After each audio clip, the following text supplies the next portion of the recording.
Praise the lord. ప్రతిరోజు అనుదిన వాక్యం ద్వారా మీరెంతగానో బలపడుతున్నారని నేను ఆశిస్తున్నాను.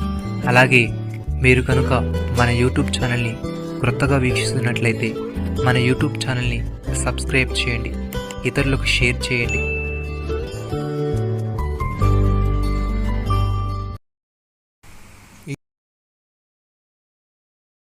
నేను వారి దోషములను క్షమించి వారి పాపములను ఇక ఎన్నడూ జ్ఞాపకము చేసుకొనను గనుక అల్పులేమి ఘనులేమి అందరూ నన్ను ఎరుగుదురు. ఇదే యెహోవా వాక్కు.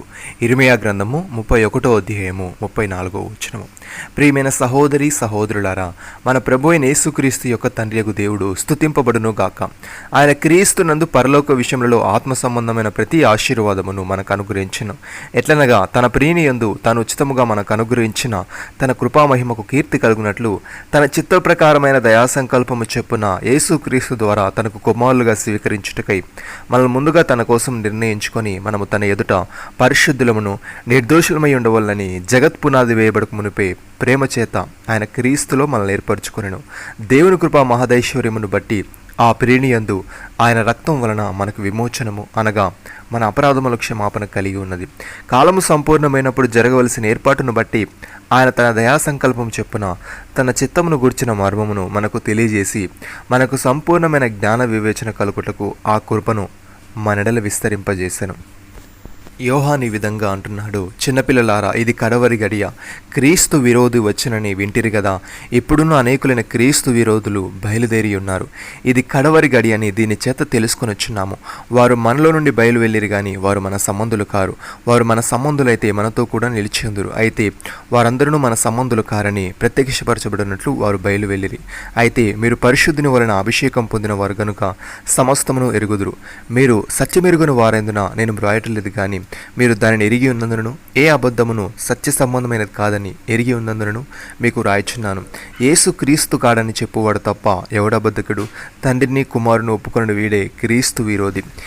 కుమారుని ఒప్పుకొనడు ప్రతివాడును తండ్రిని అంగీకరించేవాడు కాడు, కుమారుని ఒప్పుకొనువాడు తండ్రిని అంగీకరించేవాడు. అయితే మీరు మొదటి నుండి దేనిని వింటిరో అది మీలో నిలవనీయుడి. మీరు మొదటి నుండి విన్నది మీలో నిలిచినడలా మీరు కూడా కుమారుని యందును తండ్రి యందును నిలుతురు. నిత్య జీవం అనుగ్రహించినది ఆయన తానే మనకు చేసిన వాగ్దానము. మిమ్మల్ని మోసపరచు వారిని బట్టి ఈ సంగతులు మీకు రాసి ఉన్నాను. అయితే ఆయన వలన మీరు పొందిన అభిషేకము మీలో నిలిచినది కనుక ఎవడునూ మీకు బోధింపనక్కర్లేదు. ఆయన ఇచ్చిన అభిషేకము సత్యమే గాని అబద్ధము కాదు. అదన్నిటిని గూర్చి మీకు బోధించిన ప్రకారముగాను ఆయన మీకు బోధించిన ప్రకారముగాను ఆయనలో మీరు నిలిచి ఉన్నారు. కాబట్టి చిన్నపిల్లలారా, ఆయన ప్రత్యక్షమగునప్పుడు ఆయన రాకడి యందు మనం ఆయన ఎదుట సిగ్గుపడక ధైర్యం కలుగునట్లు మీరు ఆయన యందు నిలిచి ఉండుడి. ప్రియమైన సహోదరి సహోదరులారా, మనము దేవుని సంబంధులమనియు లోకమంతయు దుష్టుని యందున్నదని ఎరుగుదము. మనము సత్యవంతుడైన వారిని ఎరగవల్లని దేవుని కుమారుడు వచ్చి మనకు వివేకమును అనుగ్రహించి ఉన్నాడని ఎరుగుదము. మనము దేవుని కుమారుడైన యేసుక్రీస్తునందున్న వారమై సత్యవంతుని యందున్నాము. ఆయనే నిజమైన దేవుడును నిత్య జీవమునై ఉన్నాడు. నమ్మిన వారు నాతో కలిసి ప్రార్థనలో ఏకీభవించండి.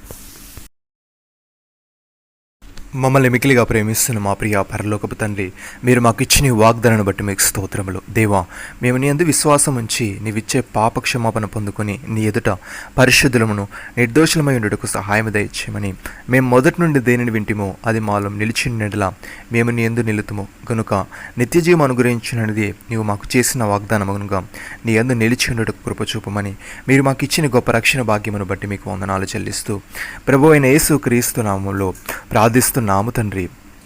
ఆమేన్.